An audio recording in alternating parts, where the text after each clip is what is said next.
Hi, Scorpio, and welcome to your love forecast with your love, Dr. Melissa Joy. I'm telling you, Scorpio, I do a little meditation before I start these videos, and your word that was setting the tone for this whole thing is delightful.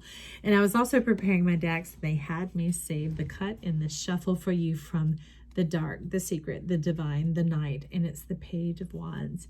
And they said very specifically, some of you might be on the move, some of you to the other side of the world. And in the split of these, it was talking about hold your vision. So if that is you, hold your vision.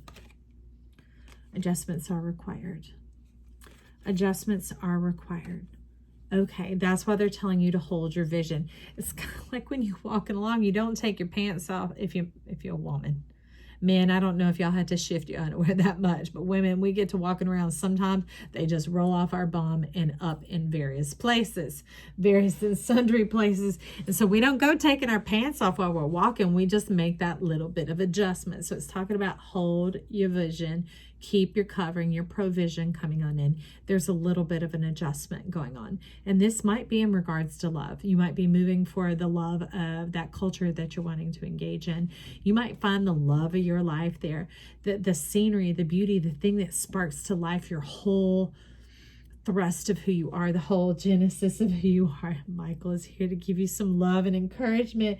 Man, he loves to come along when there might be a little bit of healing energy. Some of you, you might have had a devastation that came about in your life that provoked such a sharp, drastic change in your mind. But life is saying, hold that vision. And Aventurine is sitting here looking, going, be up for the adventure. All right. So it's not a rebound type energy that you are going through. For many of you, it's also not losing your mind. All right, friend. It's going off on the adventure. I want to get another moon card, but that's sitting there. So we know adjustments are required, moon, but also tell us what's going on behind this in the body of Scorpio, in the body of the person who is watching this reading.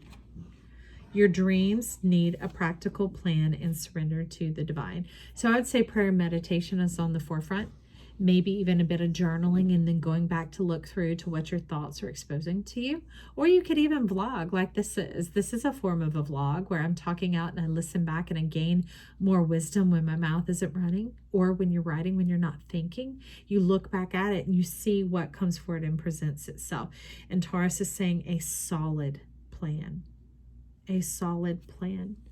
One that sits right with you. It sits right with your gut, with your intuition, for sure. All right. Trust your intuition. Okay. So, Labradorite, some family healing. Some of you might be concerned about leaving family behind, but it's talking about family healing here. So let's get a little bit more information on that. The Three of Discs going on. Talk about different levels, different devils. There's still those that are rising up through the earth and have a little bit more to go. A little ways to go. So is that you thinking you have a little ways to go and you need to hold back and wait till everyone's ready? It could be. Because remember, Taurus is talking about making the solid plan, the one that sits right with you, with your gut and your belly. It's kind of like food. If it gives you gas, you don't eat it, right? Or you don't eat it in particular scenarios. That's kind of what Taurus is actually showing here. Don't do the things that, although they seem to be enticing, that set you in a bad way. It's saying trust yourself, trust your gut. And if this is your concern, then it's perfectly normal. It's perfectly healthy to wait, is what Labradorite is showing. Which is good because that kicks this on out. All these different thoughts competing. Let that be first and foremost in your mind is how it sits with your gut, with your instincts. They really are intrinsically linked, okay? So right now, while we're moving from that Taurus North Node to the Scorpio South Node, and the energy's like tracing around and it's all tipping about and the water's rocking, we're like, what do I do? Remember, hold your vision. Keep your mind steady. Don't let those boat rocking and whatever start to do things just like when clouds come. Yes, the sun is still behind there. All right.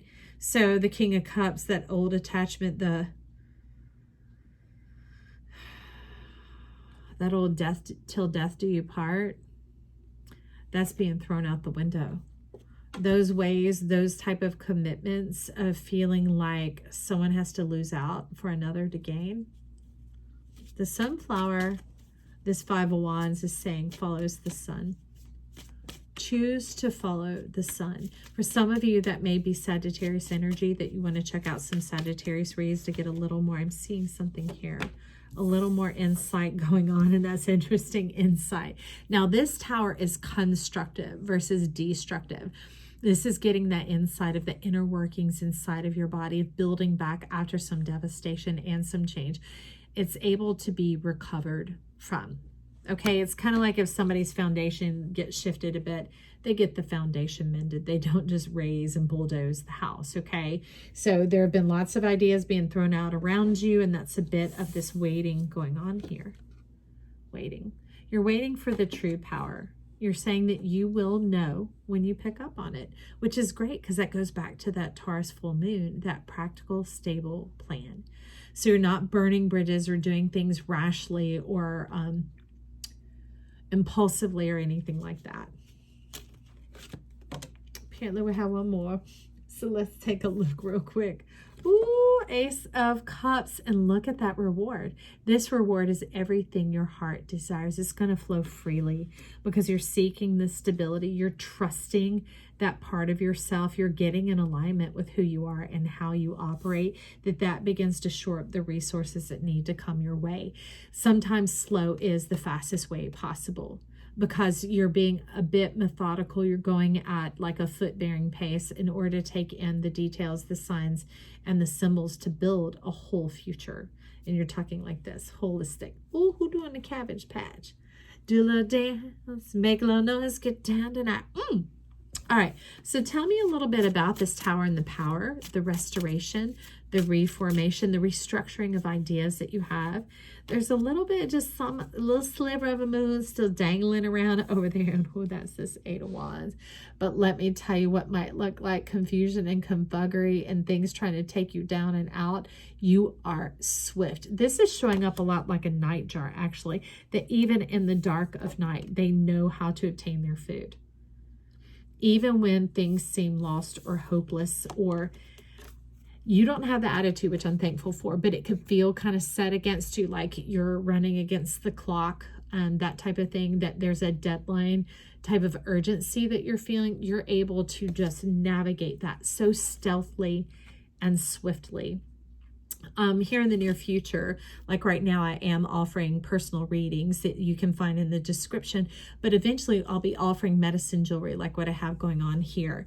And this of like the night jar or the pelican is very much the same energy. If they're swift, they're stealth, and they're sure. So you might keep an eye out for that and dive on some of that pelican jewelry, or you might even look up pelicans on Google and read up about them a little bit. Just get to know some of their curious nature, because they're kind of proposing themselves here as saying a transitory totem, one who will help stabilize the force and the energy around you. Okay. So let's get under the King of Cups and this death contract. Because that's why it's showing up, and it's throwing on out that old concept and idea that someone had, or maybe even you had, that things are forever. And we're not just talking about relationships here. It's heavy on the death part, the attachment, the connection, the one that, oh, you have to stay with me. It's like, no, you don't have me. You get to keep me. Just like any plants or creatures or cars, anything we have in our life, if we don't take care of it, it's not there anymore. It might be around, but not be full of life. You see what I mean? If you don't take care of your car, it's going to be sitting dead in the driveway, right? You don't water that plant, it's going to be sitting dead in the pot or in the yard or whatever else. You don't take care of that pet, it's going to begin to act out and behave in ways that are the byproduct of the care that's being given to it. So this relationship that feels like it has to grip and to grab and to control your neck, your mind, and what you look at and engage with and navigate with, you're not here to think like them. King of Cups, they're like pull in from the heart of the matter. The King of Cups and the Three of Swords. No manipulation. That's being manipulated. That's not love. That's manipulation, okay? Master manipulators, sometimes clinical narcissists, and not just the phrase that everybody throws around. It's the one that begins to be like, make you question your own self, your own truth, your own viewpoint. and like do yourself a disservice by honoring and exalting the thing that will give you false peace if you do the right things. No, no, no, no, no, Scorpio, because that looks a lot like this. Six of Swords. Now, shall I tell you that is the anglerfish, that little light, that little dangly, that little shiny that's coming on in is a spinner bait. It is a lure and a trap trying to bring you on in here and get you close to take over your life force. Ugh. Now, this isn't everybody. This is just some of you. So that might be, it might even be just your association with partnership, commitment, and marriage. It could also be with this big journey of committing to something so vast that you're just not secure in it yet. And so these signs are showing that that person may not be manipulating you, but maybe you're manipulating yourself for love. And that leads to you playing yourself, okay? So we don't just demonize people here. These are energies and they're ways in which we can learn without having to go through life university. In hindsight, we can have some foresight, okay? And begin to feel through the energies ahead of time, get some clarity. And when they start showing up, we're like, oh, okay, I've thought this through. I remember what that felt like. I see what I'm perceiving, because like lately, a lot of it's been me. Yes, it's happening around me, but as I shift and adjust my perspective, I no longer feel sucked in and attached to it, identify with it, therefore victimized by it. See, because that'll fuggle and meddle with your mind. Do you see what I mean? And that can cause a lot of frustration and carrying it too far. All right. So I think we might leave that there for you, Scorpio. It's pretty interesting. I love that you're building back after that little ripple and that little rumble that you went through. You are worth it. I'm so glad you're here. If you like this, like, share, and subscribe. Maybe send it to a friend or a loved one, okay? You could also comment and compliment down below. Any of these help us rise to the top and help us shine just like you. Stop back by again, Scorpio, and know I love you. I love you. I love you. I love you.